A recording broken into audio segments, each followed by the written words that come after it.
Cerita Cesar sempat digerebek BNN usai live di TikTok. Gemetar saat diminta tes, lega lihat hasilnya. Komedian Cesar Aditya beberapa waktu lalu sempat menjadi perbincangan warganet. Bukan tanpa sebab, Cesar yang jarang terlihat di televisi tiba-tiba muncul di TikTok dan kerap melakukan live, bahkan diduga dia melakukan itu selama 24 jam. Hal tersebut tentu menjadi sorotan netizen, terlebih wajahnya yang terlihat pucat dan matanya sayu. Karena itu, warganet menduga Cesar menggunakan narkoba karena sangat aktif meski sudah berjam-jam melakukan live di TikTok. Cesar juga mengaku sempat diberikan gift atau saweran dari akun yang diduga milik Badan Narkotika Nasional atau BNN.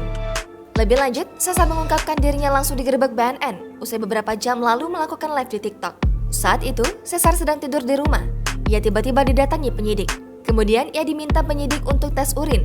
Dia menyebutkan bahwa ada 4 tes yang dijalaninya saat itu. Bersyukurnya, tes urin tersebut menunjukkan Cesar tak terbukti menggunakan narkoba. Cesar mengaku ia sempat ingin menelpon manajernya saat itu, namun penyidik melarangnya. Kala itu dirinya hanya pasrah dan meyakini kalau ia tak menggunakan narkoba. Jangan lupa subscribe, share, komen, dan like ya!